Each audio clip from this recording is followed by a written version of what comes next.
ಎಲ್ಲರಿಗೂ ಇಂದಿನ ತರಗತಿಗೆ ಸ್ವಾಗತ. ಇಂದಿನ ತರಗತಿಯ ಮೊದಲನೇ ಕ್ವಶನ್ ನೋಡೋದಾದರೆ, ಗೋರಾ ಪಾತ್ರವನ್ನು ಸೃಷ್ಟಿಸಿದ ಸಾಹಿತಿ ಯಾರು? ಬಂಕಿಂಚಂದ್ರ ಚಟರ್ಜಿನ, ಇಲ್ಲ ರವೀಂದ್ರನಾಥ ಠಾಗೂರ, ಇಲ್ಲ ಮಹಾಶ್ವೇತಾ ದೇವಿನ, ಇಲ್ಲ ಮಹಾದೇವಿ ವರ್ಮನ? ಗೋರಾ ಪಾತ್ರವನ್ನು ಸೃಷ್ಟಿಸಿದ ಸಾಹಿತಿ ರವೀಂದ್ರನಾಥ ಠಾಗೂರ್ ಅವರು ಆಗಿದ್ದಾರೆ ಅಂತ ಹೇಳ್ಬೋದಾಗಿದೆ.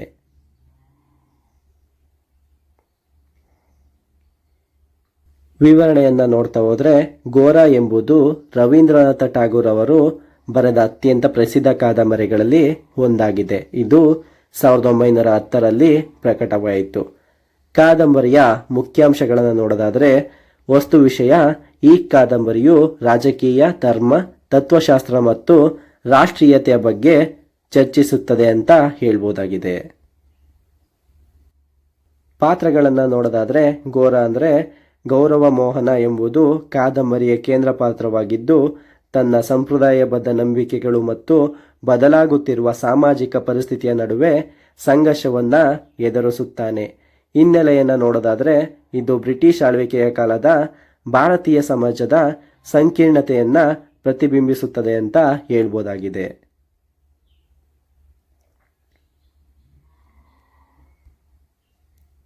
ಇತರ ಆಯ್ಕೆಗಳ ಬಗ್ಗೆ ಮಾಹಿತಿಯನ್ನು ನೋಡೋದಾದರೆ, ಬಂಕಿಂಚಂದ್ರ ಚಟರ್ಜಿ ಅವರು ಭಾರತದ ರಾಷ್ಟ್ರಗೀತೆಯಾದ ವಂದೇ ಮಾತರಮನ್ನು ಒಳಗೊಂಡಿರುವ ಆನಂದಮಠ ಕಾದಂಬರಿಯನ್ನು ಬರೆದಿದ್ದಾರೆ ಅಂತ ಹೇಳ್ಬೋದಾಗಿದೆ. ಮಹಾಶ್ವೇತಾ ದೇವಿಯವರು ಬಂಗಾಳಿ ಭಾಷೆಯ ಹೆಸರಾಂತ ಲೇಖಕಿ ಮತ್ತು ಸಾಮಾಜಿಕ ಕಾರ್ಯಕರ್ತೆಯಾಗಿದ್ದಾರೆ. ಉದಾಹರಣೆಗೆ ಹಜಾರ್ ಚೂರಾಶಿರ್ಮಾ.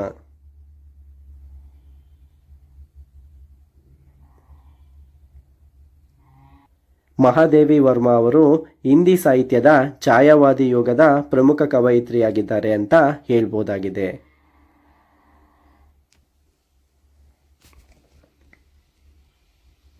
ಮುಂದಿನ ಕ್ವಶನ್ ನೋಡೋದಾದರೆ, ದಲೈ ಲಾಮಾರವರು ಯಾವಾಗ ಭಾರತಕ್ಕೆ ಬಂದರು? 1959, ಇಲ್ಲ 1949, ಇಲ್ಲ 1960ರಲ್ಲ, ಇಲ್ಲ 1971ರಲ್ಲ? ದಲೈ ಲಾಮಾರವರು ಭಾರತಕ್ಕೆ 1959ರಲ್ಲಿ ಬಂದರು ಅಂತ ಹೇಳ್ಬೋದಾಗಿದೆ.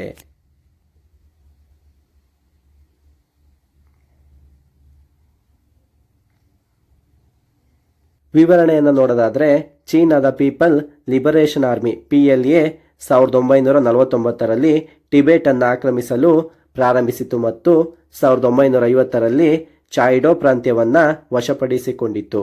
ನಂತರ 1959ರಲ್ಲಿ 17 ಅಂಶಗಳಾದ ಒಪ್ಪಂದದ ಮೂಲಕ ಟಿಬೆಟನ್ನು ಅಧಿಕೃತವಾಗಿ ಚೀನಾದ ಭಾಗವೆಂದು ಘೋಷಿಸಲಾಯಿತು. ಈ ಸಮಯದ ಪ್ರಮುಖ ವಿದ್ಯಮಾನಗಳು: 1959ರ ದಂಗೆ. ಚೀನಾದ ಆಡಳಿತದ ವಿರುದ್ಧ ಟಿಬೆಟಿಯನ್ನರು 1959ರಲ್ಲಿ ದಂಗೆ ಎದ್ದು, ಈ ದಂಗೆ ವಿಫಲವಾದಾಗ ಟಿಬೆಟಿಯನ್ ಧರ್ಮಗುರು ದಲೈ ಲಾಮಾರವರು ಭಾರತಕ್ಕೆ ಓಡಿಬಂದು ಹಿಮಾಚಲ ಪ್ರದೇಶದ ಧರ್ಮಶಾಲಾದಲ್ಲಿ ಆಶ್ರಯ ಪಡೆದರು ಅಂತ ಹೇಳ್ಬೋದಾಗಿದೆ. ಚೀನಾ ಭಾರತ ಸಂಬಂಧ. ಟಿಬೆಟ್ ವಿಷಯವು ಭಾರತ ಮತ್ತು ಚೀನಾ ನಡುವಿನ ಗಡಿ ವಿವಾದ ಮತ್ತು 1962ರ ಯುದ್ಧಕ್ಕೆ ಒಂದು ಪ್ರಮುಖ ಕಾರಣವಾಯಿತು ಅಂತ ಹೇಳ್ಬೋದಾಗಿದೆ. ಮುಂದಿನ ವಿವರಣೆಯನ್ನು ನೋಡ್ತಾ ಹೋದರೆ, ವರ್ಷಗಳು ಮತ್ತು ಘಟನೆಗಳನ್ನು ಕೊಟ್ಟಿದ್ದಾರೆ. 1949ರಿಂದ 50ರವರೆಗೆ ಚೀನಾ ಸೈನ್ಯದಿಂದ ಟಿಬೆಟ್ ಆಕ್ರಮಣ ಆರಂಭವಾಯಿತು. 1951ರಿಂದ 17 ಅಂಶಗಳ ಒಪ್ಪಂದ ನಡೆಯಿತು. 1954ರಲ್ಲಿ ಭಾರತ ಮತ್ತು ಚೀನಾ ನಡುವೆ ಪಂಚಶೀಲ ತತ್ವಗಳ ಒಪ್ಪಂದವಾಯಿತು. 1959ರಲ್ಲಿ ಟಿಬೆಟಿಯನ್ ದಂಗೆ ಮತ್ತು ದಲೈ ಲಾಮಾ ಭಾರತಕ್ಕೆ ಆಗಮನವಾಯಿತು.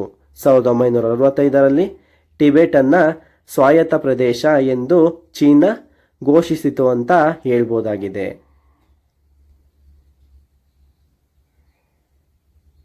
ಮುಂದಿನ ಕ್ವಶನ್ ನೋಡೋದಾದರೆ, 1931ರ ದುಂಡು ಮೇಜಿನ ಸಭೆಯಲ್ಲಿ ಭಾಗವಹಿಸಿದ ದಿವಾನರು ಅಂತ ಕೊಟ್ಟಿದ್ದಾರೆ.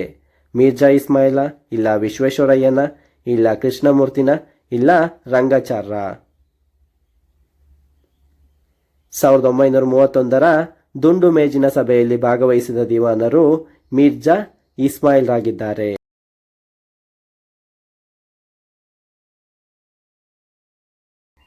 ವಿವರಣೆಯನ್ನ ನೋಡ್ತಾ ಹೋದ್ರೆ 1931ರಲ್ಲಿ ಲಂಡನ್ನಲ್ಲಿ ನಡೆದ ಎರಡನೇ ದುಂಡು ಮೇಜಿನ ಸಭೆಯಲ್ಲಿ ಮೈಸೂರು ಸಂಸ್ಥಾನದ ದಿವಾನರಾಗಿದ್ದ ಸರ್ ಮಿರ್ಜಾ ಇಸ್ಮಾಯಿಲ್ ರವರು ಭಾಗವಹಿಸಿದರು ಅಂತ ಹೇಳ್ಬೋದಾಗಿದೆ. ದುಂಡು ಮೇಜಿನ ಸಭೆಯ ಪ್ರಮುಖ ಅಂಶಗಳನ್ನು ನೋಡೋದಾದ್ರೆ ಮಿರ್ಜಾ ಇಸ್ಮಾಯಿಲ್ ರವರು ಮೈಸೂರು, ತಿರುವಂಕೂರು ಮತ್ತು ಪುದುಕೊಟ್ಟೈ ಸಂಸ್ಥಾನಗಳ ಪ್ರತಿನಿಧಿಯಾಗಿ ಭಾಗವಹಿಸಿದರು ಅಂತ ಹೇಳ್ಬೋದಾಗಿದೆ. ಎರಡನೇ ದುಂಡು ಮೇಜಿನ ಸಭೆಯು ಮಹಾತ್ಮ ಗಾಂಧೀಜಿಯವರು ಭಾಗವಹಿಸಿದ ಏಕೈಕ ಸಭೆಯಾಗಿದೆ. ಮಿರ್ಜಾ ಇಸ್ಮಾಯಿಲ್ ರವರು ಗಾಂಧೀಜಿಯವರ ಆಪ್ತ ಸ್ನೇಹಿತರಾಗಿದ್ದರು.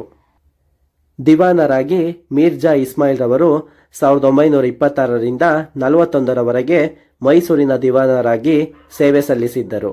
ಇವರ ಕಾಲವನ್ನ ಮೈಸೂರಿನ ಆಧುನಿಕ ಶಿಲ್ಪಿಗಳ ಕಾಲಗಳಲ್ಲಿ ಒಂದು ಎಂದು ಪರಿಗಣಿಸಲಾಗುತ್ತದೆ. ಬೃಂದಾವನ ಗಾರ್ಡನ್ ನಿರ್ಮಾಣ ಇವರ ಕಾಲದ್ದೇ ಅಂತ ಹೇಳ್ಬೋದಾಗಿದೆ.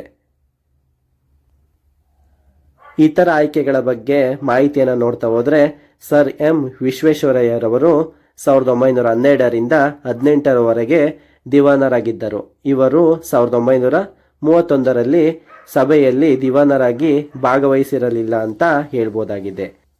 ಸಿ.ವಿ. ರಂಗಾಚಾರ್ ಅವರು ಮೈಸೂರಿನ ಪ್ರತಿನಿಧಿ ಸಭೆಯನ್ನ ಸ್ಥಾಪಿಸುವಲ್ಲಿ ಪ್ರಮುಖ ಪಾತ್ರವನ್ನ ವಹಿಸಿದ್ದರು ಅಂತ ಹೇಳ್ಬೋದಾಗಿದೆ. ಮೈಸೂರು ಪ್ರತಿನಿಧಿ ಸಭೆಯನ್ನ 1881ರಲ್ಲಿ ಸ್ಥಾಪನೆ ಮಾಡಿದ್ರು ಅಂತ ಹೇಳ್ಬೋದಾಗಿದೆ.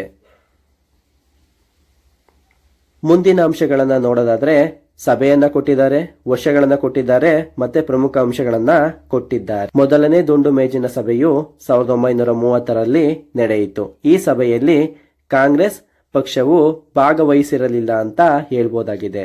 ಎರಡನೇ ದುಂಡು ಮೇಜಿನ ಸಭೆಯು 1931ರಲ್ಲಿ ನಡೆಯಿತು. ಈ ಸಭೆಯಲ್ಲಿ ಗಾಂಧೀಜಿ ಮತ್ತು ಮಿರ್ಜಾ ಇಸ್ಮಾಯಿಲ್ ರವರು ಭಾಗವಹಿಸಿದರು. ಮೂರನೇ ದುಂಡು ಮೇಜಿನ ಸಭೆಯು 1932ರಲ್ಲಿ ನಡೆಯಿತು. ಈ ಸಭೆಯನ್ನ ಕಾಂಗ್ರೆಸ್ ಬಹಿಷ್ಕರಿಸಿತು ಅಂತ ಹೇಳ್ಬೋದಾಗಿದೆ. ದುಂಡು ಮೇಜಿನ ಸಭೆಯ ಬಗ್ಗೆ ಗಮನಿಸಬೇಕಾದ ಅಂಶ ಯಾವುದು ಅಂದ್ರೆ ಡಾಕ್ಟರ್ BR ಅಂಬೇಡ್ಕರ್ ಅವರು 3 ದುಂಡು ಮೇಜಿನ ಸಭೆಯಲ್ಲಿ ಭಾಗವಹಿಸಿದರು ಅಂತ ಹೇಳ್ಬೋದಾಗಿದೆ.